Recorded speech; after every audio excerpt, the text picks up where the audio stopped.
Hello everybody, welcome back to my channel. मैं हूं नसरीन अख्तर और आज मैं आप लोगों के साथ इस कुर्ती की, इस पेप्लम टॉप की कटिंग एंड स्टिचिंग शेयर कर रही हूं। आई होप आपको ये पसंद आएगा। तो इसे मैंने शरारे के साथ बनाया है। अक्सर आपने पेप्लम कुर्ती को देखा होगा कि वो जीन्स के साथ वेयर की जाती है, तो यहाँ मैंने इसे शरारे के साथ बनाया है और ये 11 से 12 साल की बच्ची के लिए है। ठीक है ना, कैसी लग रही है ज़रूर बताइएगा। तो चलिए आपको फैब्रिक दिखाती हूँ। तो अभी यहाँ देखिए मेरे पास जो ये फैब्रिक है ना, ये रेयॉन का फैब्रिक है और बहुत सॉफ्ट है। शरारा शरारे की कटिंग मैं आपके साथ शेयर कर चुकी हूँ और उसमें से ये जो बचा हुआ फैब्रिक है ना, तो ये 1.25 मीटर का मेरे पास बचा था, जिससे मैंने ये टॉप बनाया है। ठीक है ना। तो अभी देखिए यहाँ पर शरारा आपके साथ शेयर किया हुआ है, तो ये देखिए एक झलक आप यहाँ पर भी देख लें। बहुत अच्छा ये बन के तैयार हुआ था और इस पूरे ड्रेस में मेरा 3.5 मीटर फैब्रिक यूज़ हुआ है, जिसमें से स्लीव की भी मेरे पास कटिंग वगैरह कुछ नहीं बची थी। ठीक है, तो आप अगर इस उम्र के बच्चे के लिए बना रहे हो 11 से 12 साल के, तो आप 3.25 या फिर 4 मीटर ज़रूर ले लें फैब्रिक। अच्छा देखिए, अभी यहाँ मेरे जो कपड़े की विड्थ है ना, वो 33 इंच है। ठीक है, विड्थ ज़्यादा नहीं है, तो थोड़ा-सा आपको नुकसान होगा अगर आप कम विड्थ का कपड़ा ले लेंगे। मैंने यहाँ ध्यान नहीं दिया था, इसलिए ये ठीक है ना। तो अभी देखिए फ़र्क क्या पड़ेगा वो मैं दिखा रही हूँ। अब मेरे पास यहाँ पेपर की कटिंग कटी हुई है, जिस नाप का मैं बनाऊँगी ना, ये वही नाप है। तो मैंने पेपर को जब रख के देखा, क्योंकि कपड़े की विड्थ कम है, चौड़ाई कम है, तो इसलिए ये पेपर से थोड़ा-सा कम आ रहा था कपड़ा। अब कम आ रहा है तो पेपर में मार्जिन भी ऐड है ना हमारा, तो इसलिए अब मार्जिन आप कम रखेंगे तो निकल आएगी ये। वरना आपकी बच्ची हेल्दी होगी ना, तो इतने चौड़े कपड़े में आप फ़ोल्ड करेंगे ना इस तरीके से लंबाई में, तो नहीं निकलेगी। फ़िलहाल मेरे बच्चे का तो निकल आया था। अभी द यहाँ देखिए आप, पेपर में जो मार्किंग है उससे कम मार्किंग मैं यहाँ लगाऊँगी। मतलब 7 इंच का हमारा चेस्ट आएगा और 7 की कमर आएगी। कमर को हम फिटिंग और कर सकते हैं, तो वो ऑप्शन है हमारे पास इस कपड़े में। अभी देखिए 7 इंच का हमने स चेस्ट का निशान लगाया है ना, तो 1 इंच ही हमारा मार्जिन बच रहा था। कपड़ा ज़्यादा चौड़ा होगा ना, तो मार्जिन और बचेगा। अभी चोली की लंबाई मैं 14 इंच ले रही हूँ, इतने बड़े बच्चे के लिए ये परफेक्ट है। ठीक है, आप 13.5 भी ले सकते हैं, उससे भी कोई फ़र्क नहीं पड़ेगा। अभी यहाँ जो मैं शोल्डर लूँगी ना, जो तीरा होता है, वो मैं 5 इंच लूँगी, क्योंकि हमें यहाँ स्लीव नहीं लगानी है। ये मैंने पहले डिसाइड कर लिया था कि स्लीव मैं नहीं लगाऊँगी। और आप थोड़ा-सा शोल्डर डाउन कर दें इस तरीके से, ठीक है ना? अभी गले की चौड़ाई भी आपको दिखाऊँगी। अभी मैंने 5 इंच तीरा लगाया, तो 5 इंच ही मैं यहाँ पे आर्म होल का निशान लगा लूँगी।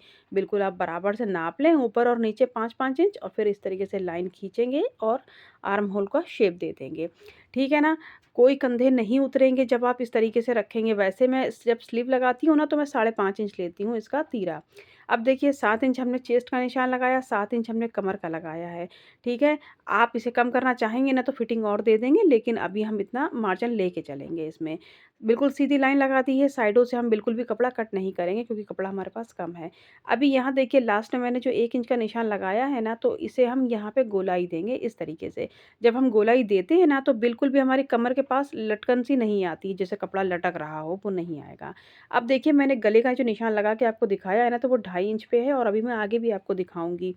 अब शोल्डर को मैंने लाइन नहीं खींची थी तिरछी वाली, तो अभी मैंने उसको डायरेक्ट कटिंग कर दी है, और साइड से हम कोई भी कपड़े को छाटेंगे नहीं। ठीक है? बिल्कुल सीधा-सीधा हमने यहाँ पे कपड़ा ले लिया है, कट गया है हमारा। बच्चा आपका 11, 12 या फिर 10 साल का है, तो इसमें आराम से निकल आएगा। अभी मैं बता रही थी कि बीच में हम एक नॉचेस लगा लेंगे।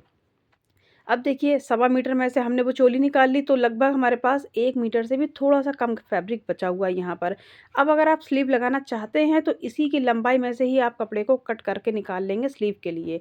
ठीक है ना? ये हमारा गैदरिंग आएगी इतने कपड़े पे। ये देखिए अभी आपको दिख रहा होगा। तो बस इसे हम समेट के इतना कर लेंगे कि हमारा चोली की कमर के बराबर आ जाए। ठीक है? अगर मुझे आस्तीन चाहिए होती, तो मैं यहीं से ही कपड़ा कट कर लेती। छोटी-छोटी लगा लें आप आस्तीन, तो भी निकल आएगी। अब ठीक है ना? बिल्कुल इसको बराबर करेंगे चौड़ाई में, और इसको बीच से कट कर देंगे हम। ज़्यादा कपड़ा होता, ज़्यादा गैदरिंग आती, ज़्यादा लंबाई रखना चाहते, तो वो आपको कपड़े की चौड़ाई फिर ज़्यादा चाहिए होती। अब देखिए जो सिर्फ़ नीचे-नीचे का है ना, तो उसकी लंबाई यहाँ पे 16.5 इंच आ रही थी। तो अभी यहाँ पर क्या है ना, लंबाई अच्छी खासी आई है, कोई ज़रूरत नहीं है बहुत लंबा टॉप बनाने की, क्योंकि हमें शरारे पे पहनना है। छोटा चलेगा, लेकिन ज़्यादा लंबा ना बनाएँ आप। तो अभी कटिंग वगैरह यहाँ पे सब हो गई है। देखिए कपड़ा कितना ज़रा-सा बचा था। मैंने इसके शरारे में भी रुमाली भी नहीं लगाई, क्योंकि उसमें इतना कपड़ा ही नहीं था। तो अभी देखिए सबसे पहले हम यहाँ पे एक साइड में गैदरिंग कर लेंगे ना, आप प्लेट्स डाल सकते हैं, आप मशीन से गैदरिंग कर सकते हैं, ठीक है? आप जो पसंद हो वो करें और एक तरफ हम फ़ोल्डिंग कर लेंगे। 2 फ़ोल्ड करेंगे उसके बाद हम लेस अटैच करेंगे। अच्छा देखिए मैंने आपको यहाँ चौड़ी वाली जो लेस दिखाई है ना, तो मैं अभी वो नहीं लगाऊँगी, ठीक है? बच्चे जिसका ये बना रही हूँ ना तो उसने बोला ये मम्मा इतनी बड़ी नहीं चाहिए मुझको तो छोटी वाली लगा दो आप। तो अभी मैं ये वाली 2 लगा लूँगी और दोनों ही पल्ले आगे पीछे के हम इसी तरीके से तैयार कर लेंगे। ये गैदरिंग डाल के आपको मैं दिखा रही हूँ कि इस तरीके से मैंने छोटी-छोटी चुन्नें डालनी थी। अच्छा देखें बहुत एकदम घुसा-घुसा के टाइट भी ना डालें, हल्के हाथ से रखें आप तो आराम से आ जाती है। थोड़ी बहुत एडजस्ट करना पड़ती है ना तो वो भी हो जाएगी आराम से। बस नीचे 2 फोल्ड करेंगे, लेस लगा लेंगे, लेस लगा के भी आपको दिखा रही हूँ। सेम मैचिंग का आप यहाँ पे धागा यूज़ करेंगे और बड़ा टाँका रखेंगे और बिल्कुल हल्के हाथ से मतलब लेस को आपको खींचना नहीं है, कपड़े को भी नहीं खींचना है। देखिए मैं कैसे आहिस्ता से हाथ रखी हुई हूँ सिर्फ़। दोनों काम हमारे यहाँ पे हो गए हैं ना, स्कर्ट पार्ट हमारा यहाँ पे इसी तरीके से रेडी हो गया है। इसका काम तो ख़त्म हो गया है, अब गैदरिंग की चौड़ाई आपको इतनी रखनी है ना जितना हमारा ऊपर चोली की चौड़ाई थी, ठीक है? आप उतना ही रखेंगे। अभी ये फ्रंट पार्ट है, मैंने आपको आर्म होल काट के नहीं दिखाए थे, तो बस ज़रा-ज़रा से क्योंकि ये स्लीवलेस है, तो ज़रा-ज़रा से ही हम यहाँ पे आर्म होल छाटेंगे।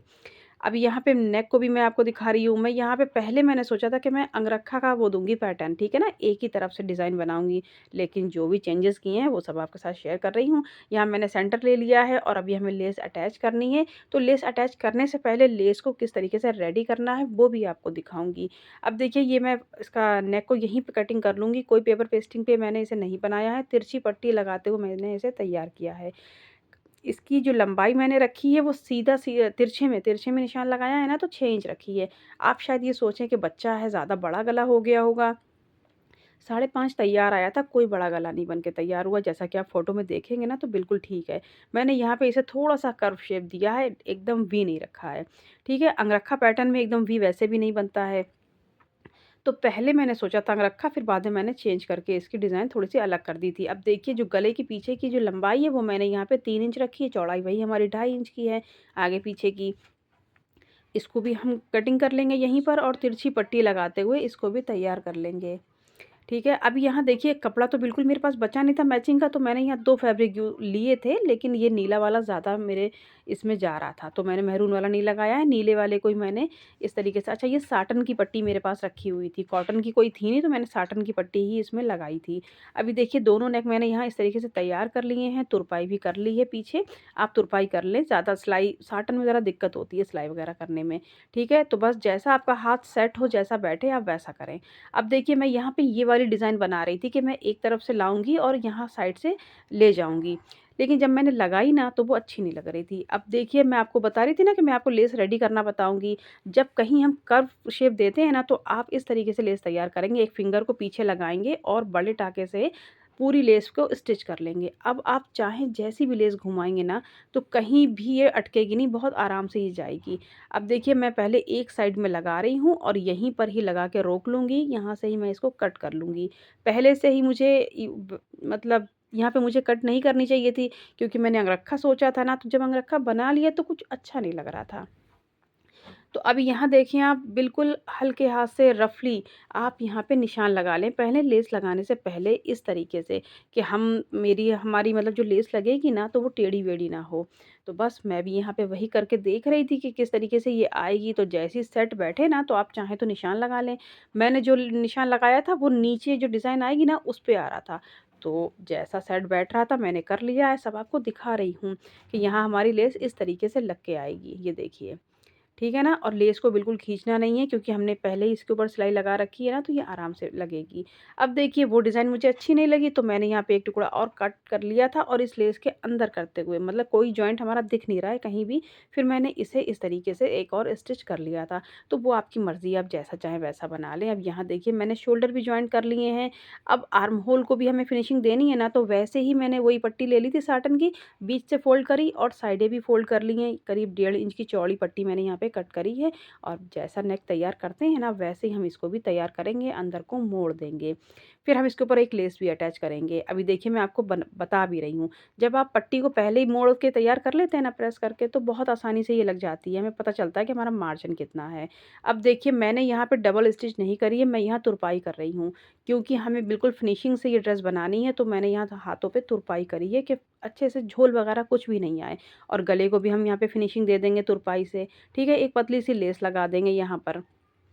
अभी देखिए चोली बिल्कुल तैयार है, पीछे का आप फिनिशिंग देखिए कितनी अच्छी बनकर आई थी। अब जो गैदरिंग वाला पार्ट है ना, वो हमें यहाँ पे जॉइंट करना है। आप कोई भी नीचे का उठा के कहीं भी आगे पीछे में कहीं पे भी इसको जॉइंट कर सकते हैं। कुछ ऐसा नहीं है कि ये आगे का ये पीछे का, ठीक है? इस तरीके से रखेंगे एक दूसरे के ऊपर और बस स्टिच लगा देंगे। चुन वगैरह आपकी दबनी नहीं चाहिए, तो दोनों तरफ हम इसी तरीके से लगाएंगे और फिर साइड की फिटिंग दे देंगे। फिटिंग हमने पहले ही निशान लगा रखे थे, आप चाहें तो दोबारा से चेक करना चाहते हो ना तो फिर से लगा लें, मैंने तो लगा रखे थे। अब देखिए मैंने इसे गुम सिलाई से साइडें इसकी स्टिच की थी, ठीक है ना? तो कोई हमारा रेशा वगैरह बाहर को नहीं दिखेगा, सब अंडरग्राउंड हो गया है।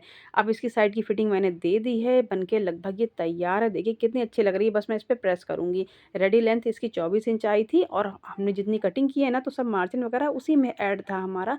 तो अभी देखिए कितनी अच्छी लग रही है। कोई कहेगा कि सवा सवा मीटर फैब्रिक से हमने बनाया है इसको, तो आपका बच्चा 12 साल का भी है ना, तब भी आराम से ये आएगी। तो ये देखिए आप ज़रा भी वीडियो पसंद आए तो लाइक तो कर ही दीजिएगा। आई होप आपने सब्सक्राइब कर लिया होगा। तो ये देखिए इसका शरारे का वीडियो मैंने अपलोड कर रखा है, आप आई होप आपने देखा होगा। तो देखिए कितना प्यारा ये ड्रेस बन के तैयार हुआ है और मिलती हूँ आपसे नेक्स्ट वीडियो में कुछ नया लेके। Thanks for watching.